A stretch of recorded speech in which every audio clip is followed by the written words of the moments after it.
Sudah banyak saudara korban kalau hujan terus. Saudara bayangkan kalau panas terus. Dan Tuhan berikan kebaikan ini. Nah, di dalam kebaikan yang Tuhan berikan kepada diri manusia, tergantung bagaimana kita mau terapkan, implementasikan dalam kehidupan keseharian kita. Ada orang beranggap bahwa kebaikan itu ada 3. Yang pertama, dia dianggap orang baik karena dia tidak menyusahkan orang lain. Dianggap dia sudah baik karena hidupnya dia tidak merugikan orang lain. Itu kebaikan pertama. Katakanlah itu kebaikan level 1. Tapi ada kebaikan yang kedua, kebaikan level 2, yaitu dia hidup bisa menolong orang lain. Yang pertama sudah baik karena dia hidup tidak menyusahkan orang lain. Hidupnya biar untuk dirinya sendiri, tapi yang penting dia tidak menyusahkan orang lain. Intinya dia tidak merugikan orang lain. Nah, sudah. Hidupnya tidak merugikan orang lain. Tapi yang kedua, dia bisa menolong orang lain, membantu orang lain. Jelas dengan apa yang ada padanya. Apa yang ada padanya, dia bisa berbagi. Sudah. Tapi ada satu lagi yang Yesus ajarkan saudara, supaya kita bisa hidup siap rugi. Kita bisa hidup siap rugi untuk keuntungan orang lain. Sudah bisa mengerti bedanya. Nah, yang pertama, hidupnya tidak merugikan orang lain. Semoga kita ada di dalam kategori itu. Tapi semoga juga kita ada di kategori yang kedua, kita bisa hidup menolong dan membantu orang lain, peduli dengan orang lain. Tapi yang ketiga, saudara, lebih lagi, dia siap rugi untuk kebaikan orang lain. Dan, saudara, mari kita lihat kebenaran firman Tuhan ini. Yesus memberikan contoh ini, coba kita pelajari di dalam Lukas pasalnya yang ke-10. Lukas pasal 10 tentang orang Samaria yang murah hati. Orang Samaria yang murah hati. Dan kita melihat kita ada di kelompok mana, kita ada di kategori mana. Kita ikuti kisah ini ya. Kalau saudara jarang baca Alkitab di rumah, di tempat kerja, kesempatan di tempat ibadah kita baca banyak-banyak ayat. Jadi kita mau baca banyak ayat ya. Lukas pasal 10 ayat 25, orang Samaria yang murah hati. Saya baca ayat 25, Bapak Ibu Saudara responi ayat 26, kita silih berganti sampai kita selesaikan bacaan. Pada suatu kali berdirilah seorang ahli Taurat untuk mencobai Yesus. Katanya, "Guru, apa yang harus kuperbuat untuk memperoleh hidup yang kekal?"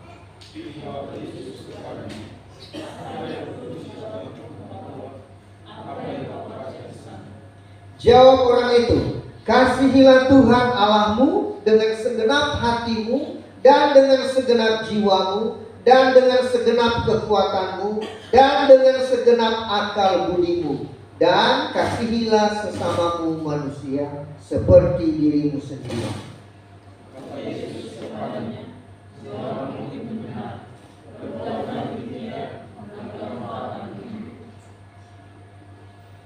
Tetapi untuk membenarkan dirinya, orang itu berkata kepada Yesus, "Dan siapakah sesamaku manusia?"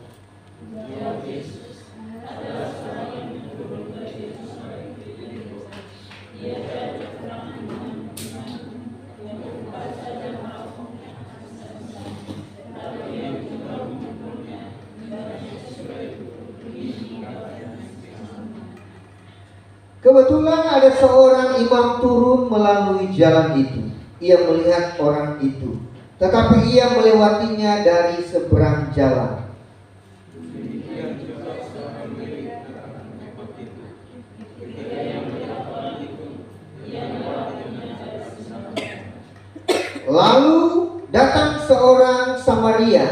yang sedang dalam perjalanan ke tempat itu. Dan ketika ia melihat orang itu, tergeraklah hatinya oleh belas kasihan.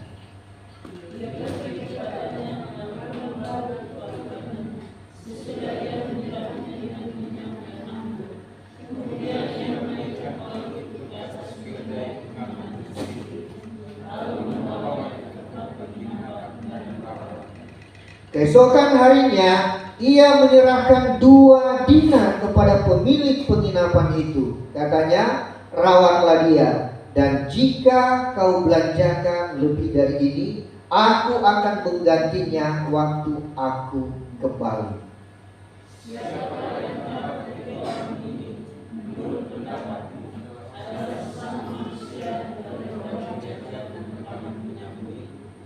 Jawab orang itu, orang yang telah menunjukkan belas kasihan kepadanya. Kata Yesus kepadanya, pergilah dan apa?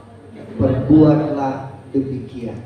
Nah, saudara, kita melihat dalam bacaan kebenaran firman Tuhan ini, Yesus memberikan perumpamaan. Ada orang yang hidupnya merugikan orang lain.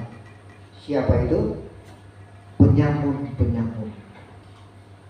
Merugikan orang lain. Orang baik-baik, ada jalan baik-baik, dia datang, dia rampok, dia pukul, babak belur, habis-habisan. Nah, padahal orang ini, yang korban ini, dia tidak menyusahkan orang lain. Bukan karena dia melakukan perbuatan itu baru dia diserang. Tidak, dia orang baik-baik, tidak menyusahkan orang lain. Tapi ada orang yang menyusahkan dia. Nah, saudara, sekarang ada korban di situ. Ada korban di situ. Kita melihat bahwa ada kelompok yang dalam perumpamaan ini dinamakan orang Lewi. Ini pelayan. Saudara, pelayan. Tapi orang Lewi ini dia berpikir, bukan saya yang menyusahkan dia. Bukan saya yang membuat dia jadi seperti ini. Dan dia don't care. Tidak peduli. Dia tidak peduli. Dia beranggapan dia tidak menyusahkan orang, tapi dia juga tidak mau disusahkan orang. Dia tidak peduli. Dia biarkan saja. Dia melewati korban itu. Dan dia tetap beranggapan saya tidak salah. Saya masih kategori orang baik, masih kategori pelayan, orang Lewi. Yang penting saya tidak menyusahkan orang. Tapi dia juga tidak mau disusahkan. Dia tidak peduli. Nah, kelompok seperti itu. Ternyata ada kelompok yang kedua juga.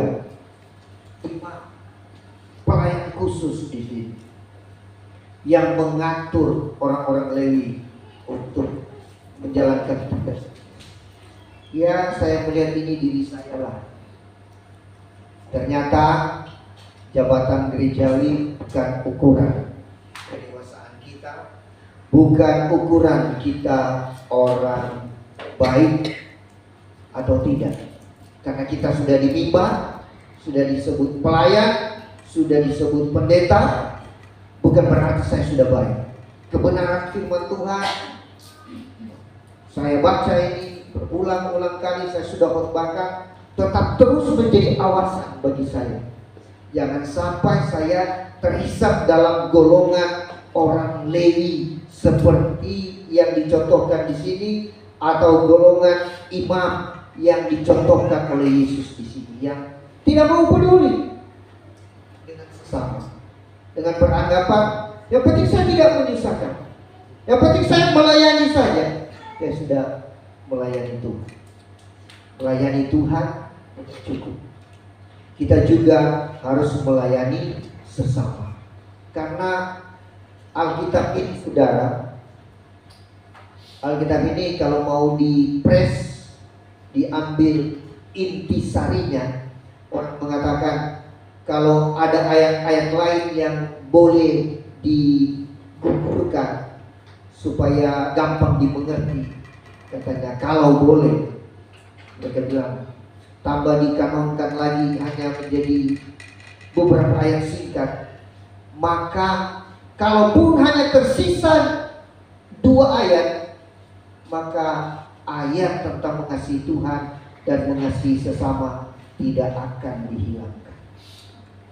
Karena inti dari kebenaran firman, kasihilah Tuhan Allah dengan segenap hati dan dengan segenap jiwa dan dengan segenap kekuatanmu. Apa yang Yesus ajarkan di sini, ayat 27 yang kita baca tadi. Dan kasihilah sesamamu manusia. Ada orang yang mengatakan bahwa yang lebih tinggi itu mengasihi Tuhan. Yang kedua baru mengasihi sesama.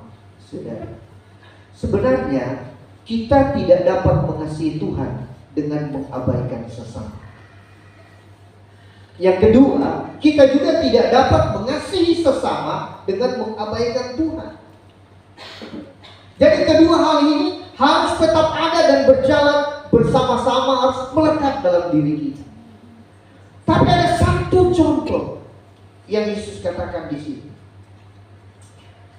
bahwa ada orang Samaria, dikatakan di sini di dalam ayatnya yang ke-33. Lalu datanglah seorang Samaria yang sedang dalam perjalanan ke tempat itu. Dan ketika ia melihat korban itu, melihat orang itu yang dirampok, yang dipukul, babak belur setengah mati. Ketika orang Samaria itu, ia melihat orang itu, tergeraklah hatinya oleh belas kasih. Karena dalam diri kita sebenarnya, kita diciptakan Tuhan. Tuhan sudah taruh benih kebaikan. Tuhan sudah taruh hati yang bisa berbelas kasihan. Kalau kita tidak dapat melakukan dan mempraktekkan ini, hati-hati, jangan belas kasihan kita, kebaikan kita sudah mulai tumbuh, sudah tidak diasah. Dan kalau gereja sudah tidak bisa peduli dengan sesama, miris sekali sudah. Kalau gereja tidak bisa peduli dengan orang lain, gereja harus peduli dengan sesama. Nah, dikatakan di sini, lalu ia pergi kepadanya, lalu membalut luka-lukanya. Sesudah ia menyiraminya dengan minyak dan anggur.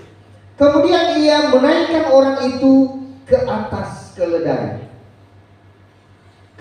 tunggangannya sendiri, lalu membawanya ke tempat penginapan dan merawat dia.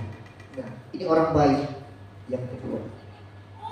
Yang pertama kan tidak menyusahkan orang lain. Yang penting saya akan bikin susah orang. Tapi yang kedua, kebaikan kedua adalah dia siap menolong orang lain dengan apa yang ada padanya. Ini anggur ada padanya dia pakai, keledai yang ada padanya dia pakai. Nah, kalau sekarang bukan keledai, mungkin ini mobil mungkin atau motor atau alat transportasi lain. Dia bawa ke tempat penginapan dan dia merawatnya, dibawa ke rumah sakit atau puskesmas. Keesokan harinya ia menyerahkan 2 dinar kepada pemilik penginapan itu. Katanya, rawatlah dia.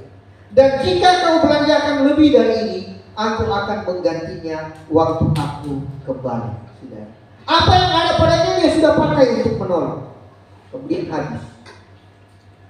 Setelah habis, dia masih mau menolong lagi walaupun sudah habis. Rawatlah dia. Jika para medis menangani orang ini lebih dari apa yang saya titipkan, saya tinggalkan ini, saya pulang habis dari rantau, habis dari kerja, saya pulang saya akan bayar biaya-biaya pengobatannya. Ini sudah tahap apa saudara? Dia rugi tidak? So habis-habisan dia masih siap berkorban, masih siap rugi. Sudah. Nah, kita melihat inilah yang Tuhan ajar. Tuhan katakan. Tuhan bertanya kepada orang yang sok-sok merasa dirinya sudah baik, ahli-ahli Taurat. Karena Yesus lagi berdialog dengan mereka, dengan para guru-guru pengajar Yahudi. Yesus berkata kepada mereka, apa kamu mau melakukan ini? Saudara, kalau kita baca kisah ini, mereka seberang. Karena bagi mereka yang penting hidup saya tidak menyusahkan orang lain. Tapi belum ada pada tahap kebaikan seperti ini. Saudara, Tuhan bukan hanya mengajarkan, tapi Ia melakukannya. Dia melakukan bagi saya dan saudara. Coba kita lihat dalam Filipi pasalnya yang kedua ayat 5. Filipi pasal 2 ayatnya yang ke-5. Hendaklah kamu dalam hidupmu bersama menaruh pikiran dan perasaan yang terdapat juga dalam Kristus Yesus.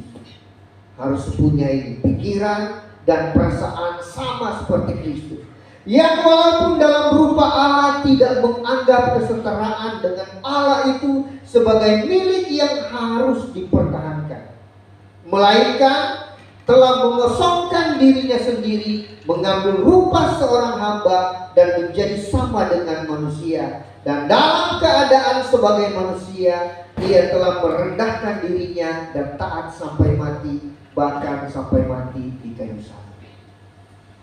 Ini teladan Kristus. Ini teladan yang Tuhan tinggalkan. Benar-benar saudara, dia mengosongkan dirinya.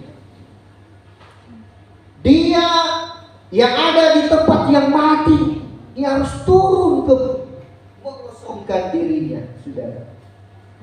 Dia menjadi sama dengan manusia. Bahkan saudara, dia menjadi hamba. Bagaimana dengan kita?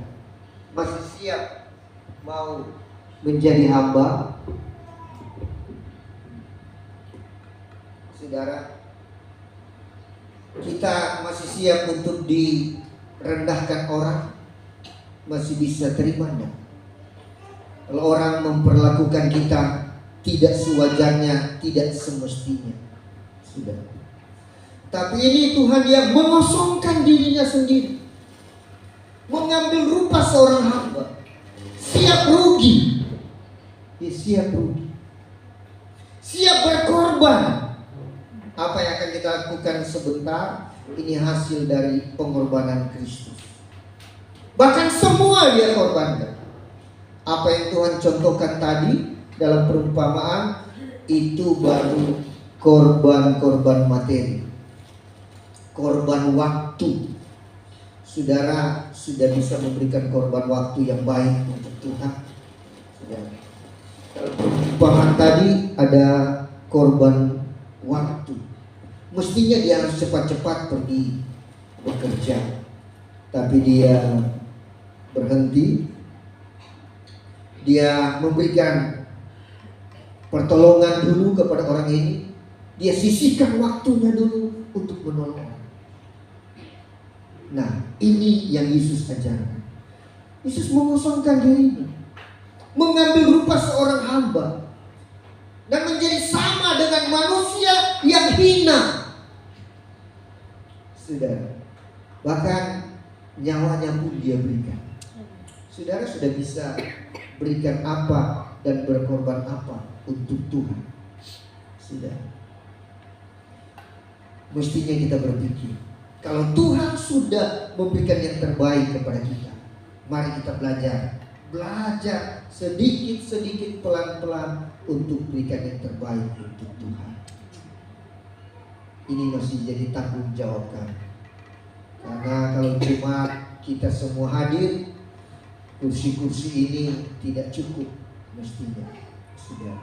Dalam catatan buku gereja, kita ada 102 jemaat, besar kecil di tempat ini. Memang yang lain ada di luar, kuliah dan kerja di luar. Tapi saudara, paling tidak yang ada di sini dulu, kursi-kursi ini harus terisi. Tapi 1 jam korban waktu untuk Tuhan. 2 jam. Biasa ibadah kita biasa kurang lebih 2 jam. Terlalu berat untuk kita persembahkan bagi Tuhan.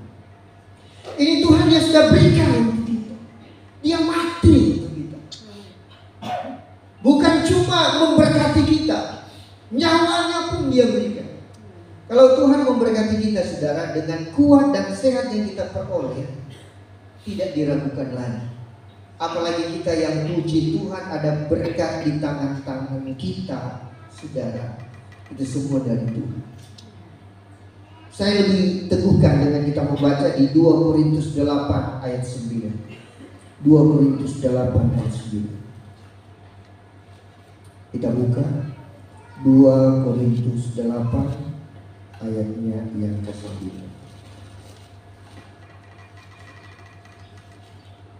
Karena kamu telah mengenal kasih karunia Tuhan kita Yesus Kristus, bahwa Ia yang oleh karena kamu menjadi miskin, sekalipun Ia kaya, supaya kamu menjadi apa? Kaya oleh karena kemiskinan. Ini yang saya katakan tadi. Kebaikan yang ketiga yang Yesus ajarkan, siap rugi untuk keuntungan orang lain. Yesus siap mati untuk kita hidup.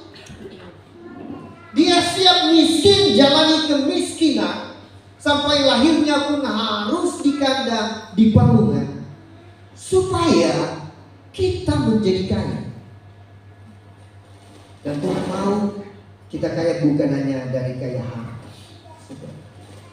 kaya kerohanian kita di dalam Tuhan, saudara. Karena kamu telah mengenal kasih karunia Tuhan kita Yesus Kristus, bahwa Ia yang oleh karena kamu menjadi miskin. Tuhan menjadi miskin pada waktu Dia jadi miskin. Itu kata-kata atau fakta?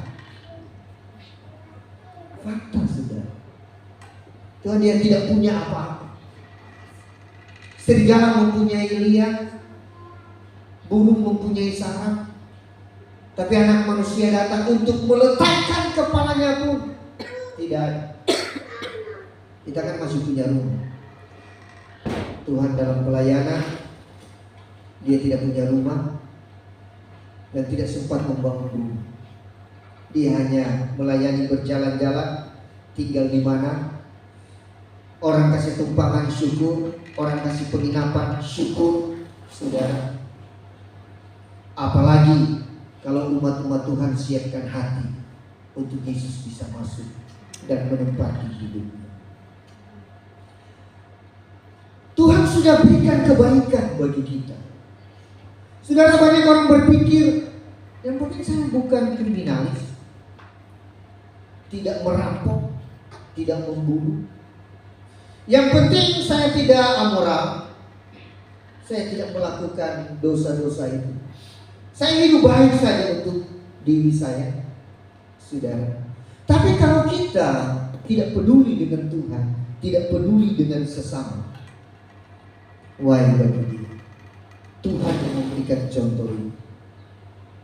Matius 25, Matius pasal 25, kita lihat, kita baca ayatnya yang ke-41. Matius 25 ayat 41 mulai.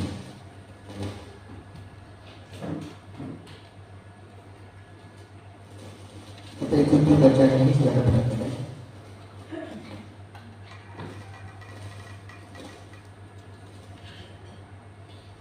Dan Ia berkata juga kepada mereka yang di sebelah kirinya. Ini Yesus yang berkata, enyahlah dari hadapanku, hai kamu orang-orang terkutuk. Enyahlah ke dalam api yang kekal, yang telah disediakan untuk iblis dan malaikat-malaikatnya. Saudara baca ayat berikut 2, 3. Kamu tidak Ketika aku haus, kamu tidak memberi aku minum. Ketika aku seorang asing, kamu tidak memberi aku tumpangan. Ketika aku telanjang, kamu tidak memberi aku pakaian. Ketika aku sakit dan dalam penjara, kamu tidak melayani aku. Terus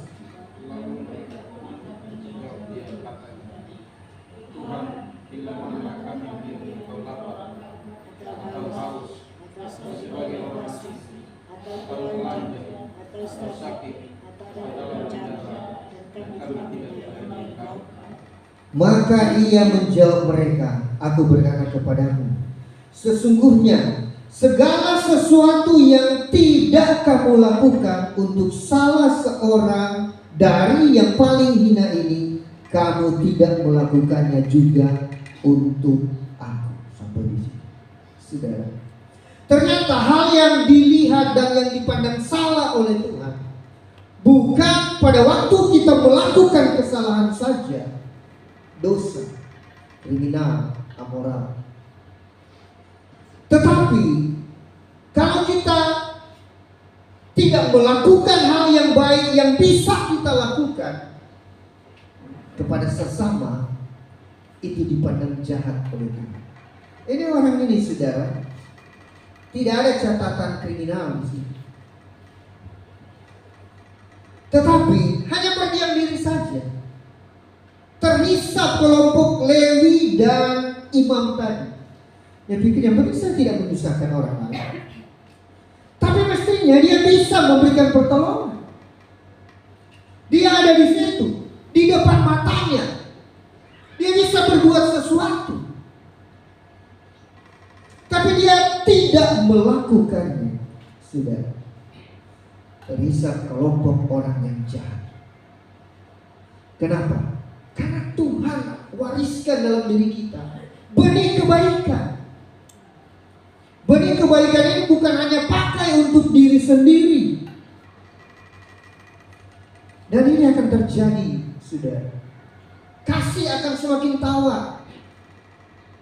Dalam 2 Timotius 3 ayat 1, saudara, di akhir zaman akan terjadi.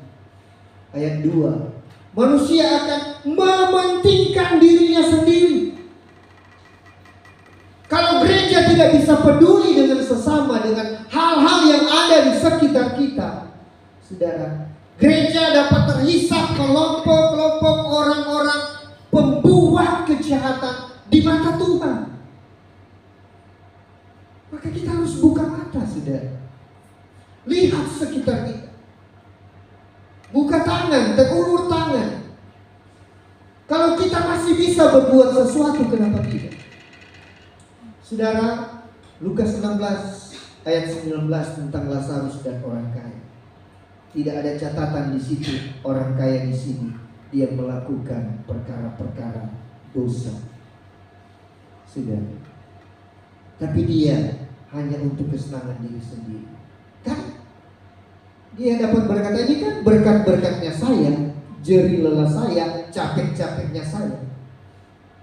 Tetapi ada informasi di situ, ada Lazarus di dekat rumahnya. Memberikan pengertian, dia melihatnya. Di mana matamu? Di mana tanganmu? Di mana kemewahanmu? Pesta poramu? Lazarus bisa kelaparan di pinggir rumahmu. Sudah. Mari kita bersyukur. Kalau terjadi kasus seperti itu, kita bersyukur. Kita bukan Lazarus. Dalam pengertian susah yang saya maksudkan, saudara ya. Saudara, kalau disuruh pilih, saudara pilih mana? Dalam keadaan kita susah, sakit-sakit seperti Lazarus, atau kita orang kaya? Kita pilih mana? Kita pilih kita jadi orang yang sehat dan kaya, tapi bisa menolong orang yang sakit dan yang susah. Atau saudara pilih saya jadi seperti Lazarus saja. Kalaupun kita ada dalam keadaan seperti itu, ya terima.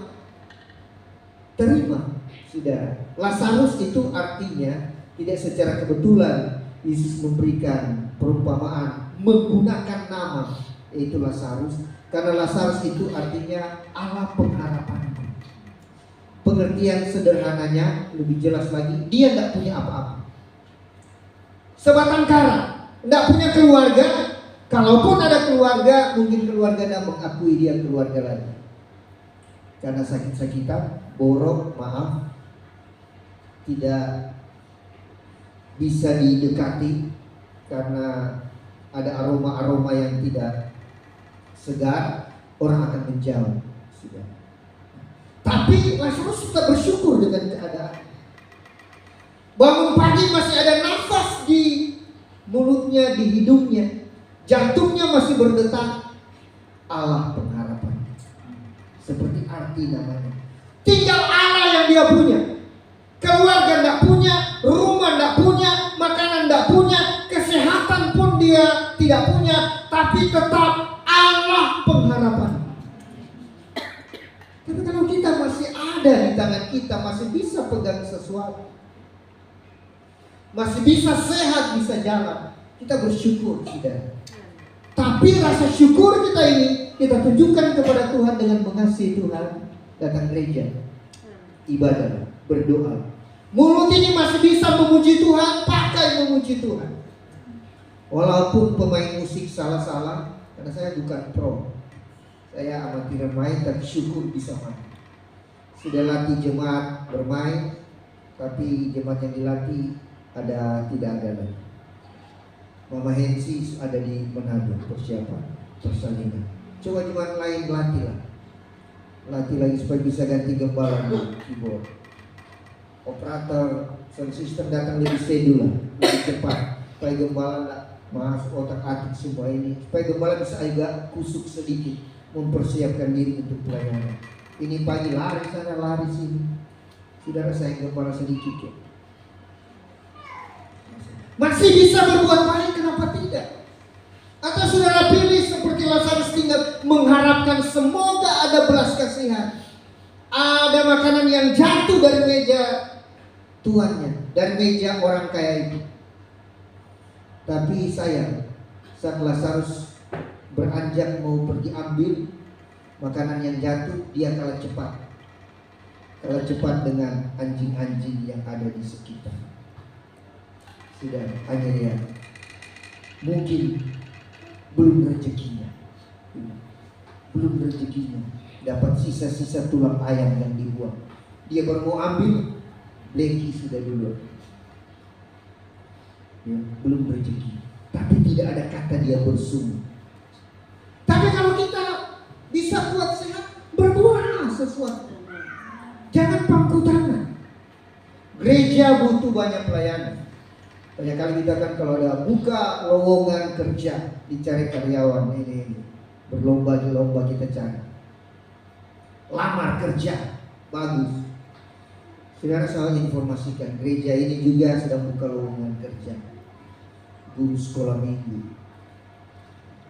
Ayo, yang bisa mengajar mengajar anak-anak di sekolah minggu. Pelayan pemuda remaja. Kalau kita bisa buat, kenapa tidak? Singers, musik kan. Saudara, kita pakai semua untuk itu. Karena kalau tidak, kita dapat dianggap pembuat kejahatan.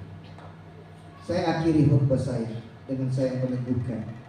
Kita membaca di Yakobus pasalnya yang keempat, ayat 17. Ternyata ini dosa juga. Yakobus 4 ayat 17. Sambil saudara bangkit berdiri, kita baca ayat penutup ini. 1, 2, 3. Jadi jika seorang tahu bagaimana ia harus berbuat baik, tetapi ia tidak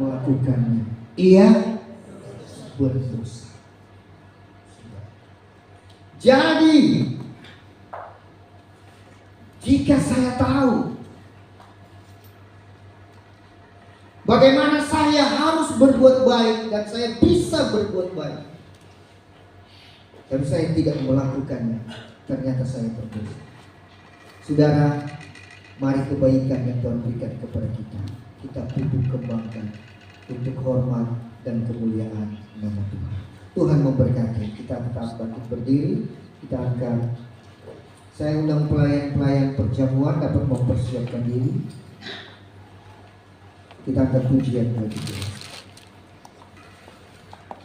Bukan dengan barang